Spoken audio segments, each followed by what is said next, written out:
Happy New Year. January 1st, 2026, episode 622. This is episode 622. Let's go. Of course, I have a few things to share with you guys.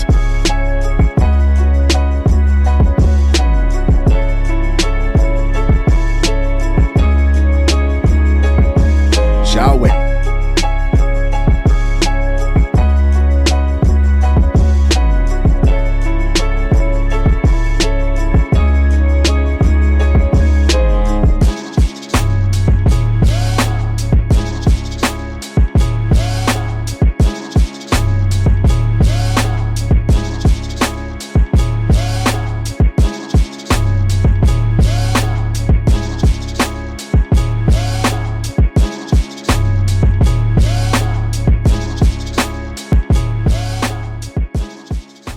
Video shows handcuffed woman shoot deputy using gun hidden in her pants. Is that a gun in your pocket, or are you happy to see me? Out of sight of the camera, you can hear the deputy recuff Hardin. He searches both Hardin and his car before she's allowed back in. Get in. The fidgeting starts back up almost immediately. She told investigators she said a prayer and then opened fire. In total, investigators say Hardin fired 6 rounds, the deputy crashing his car into a light pole, then firing back. Hold up, was the gun in her coochie? I think it was in her coochie, because where else could it have been? He searched her 3 times. It wasn't like she had on a whole lot of clothes, and it was a male officer. Maybe he was a little apprehensive about touching her down there and risking her claiming he groped her. We saw how that guy in Walmart tried to off that cop at point blank range because he didn't do a proper search. You can do things by the book 1,000 times. You skip 1,001 and that might be your last one. I know that gun was gross going into evidence. Surveillance video exclusively obtained by Channel 9 shows how a woman slipped out of handcuffs and later shot a Marion County deputy. My question is, do they have partitions in those cruisers? Some cruisers have partitions. According to the records, the Marion County deputy who arrested 22-year-old Rihanna Hardin checked her 3 times but never found the gun hidden in her pants. Deputies say Hardin was flexible enough to grab a gun from her pants. I don't think the gun was along her waistline. She had on sweatpants, and he searched her 3 times and opened fire as she was inside a deputy cruiser. The video shows she was able to get her left hand out of her handcuffs at least once. Court records say the deputy handcuffed her 3 times in total. You can see 22-year-old Rihanna Hardin clearly handcuffed while loading into this Marion County Sheriff's Office car. But notice her fidgeting in the back seat just moments later and repeatedly reaching inside of her pants. It's where investigators say Hardin hid the revolver she used to shoot at a deputy. 6 minutes in, you can tell Hardin realizes she's being recorded. She uses her visor to partially cover the camera. Bring your hand around to the front. In my personal opinion, he should have called a female officer to give her a more thorough, indiscriminate search. I don't know how much longer that would have taken, but it sure beats the hell out of her shooting at you from behind while you're driving. And what was her end game anyway? If you off the cop or severely injure him and he loses consciousness, his foot hits the gas, you're done. Then how you going to get out? Police cars are designed to keep you back there. You're stuck. Now, instead of going to jail for drugs and no license, you're going to jail for attempted murder on a police officer. And where the hell did you have that gun? According to the sheriff's office, the deputy arrested Hardin for driving with a suspended license, providing a fake ID to law enforcement, and for possessing drugs. Drugs. There it is. Really fills in all the blanks, doesn't it? Investigators said even though Hardin was handcuffed behind her back and patted down before her arrest, and we hear stories about people dislocating their thumb or other fingers to get out of handcuffs all the time, she was able to shoot at the deputy using a small revolver hidden in her pants. According to court records, Harden told investigators she got angry about how she was being treated on the way to jail. The nerve of those police locking me up when I break the law. What did you want to stop for ice cream? She told investigators she said a prayer moments before opening fire. The deputy crashed his car but exited the vehicle and returned fire. I thought there was a partition or something for this.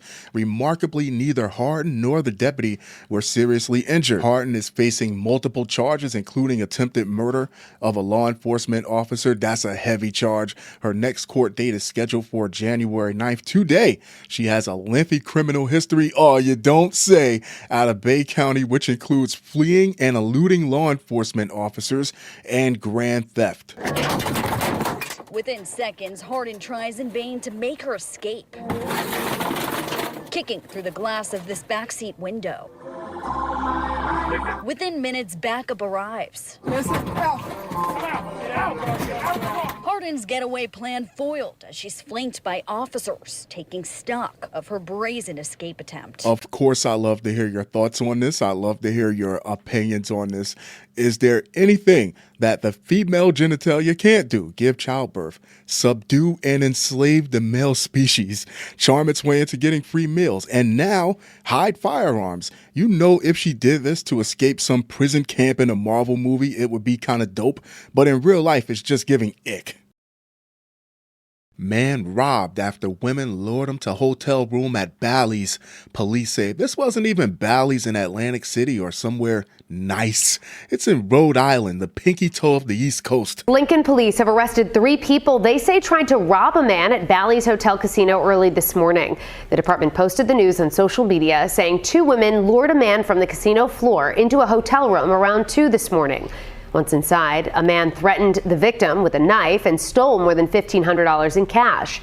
19-year-old Noshka Machuka, 19-year-old Tashwana Tuka, and 28-year-old Dominic Simzal from Massachusetts were arrested. All 3 are being charged with first-degree robbery and conspiracy, among other charges. You cockeyed bastard. I guess he needed 2 accomplices to rob one person because his disability won't let him see anything but the tip of his nose. He probably didn't know there were 2 women until they stood on opposite sides of the room.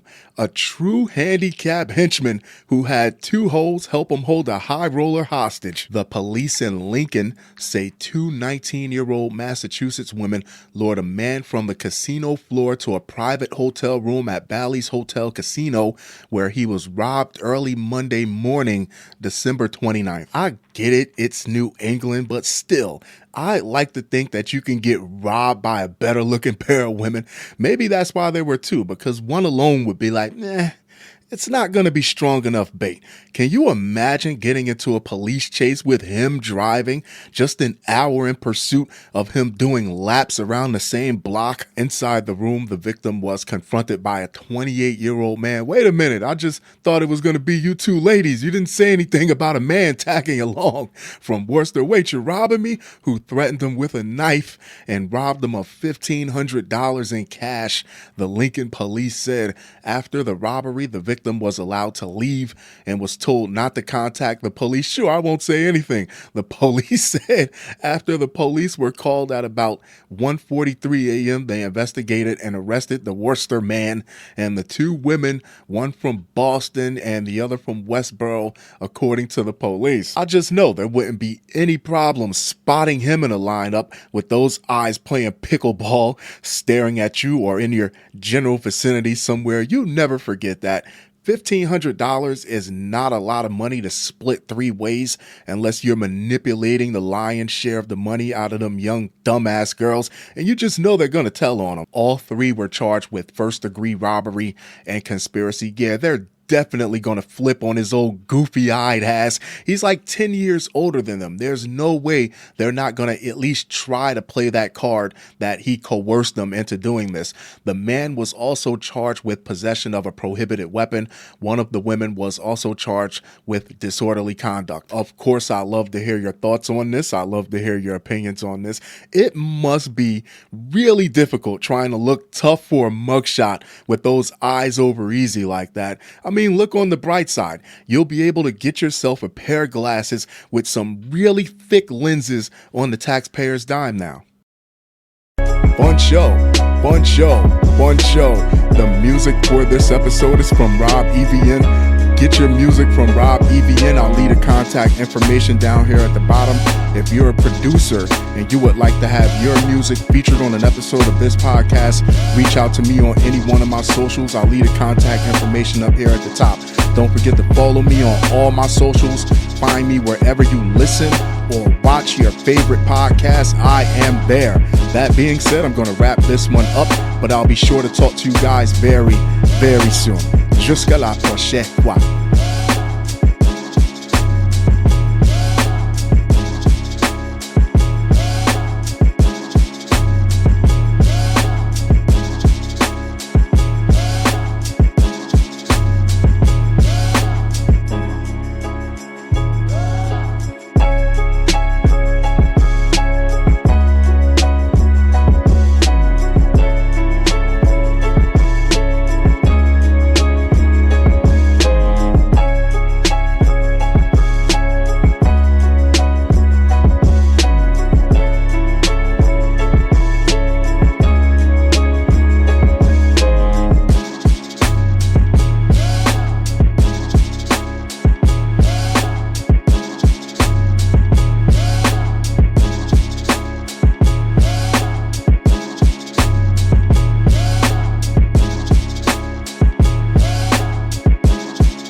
According to court records, Harden told investigators she got angry about how she was being treated on the way to jail. What did you want? To stop for ice cream? You want a lollipop or something?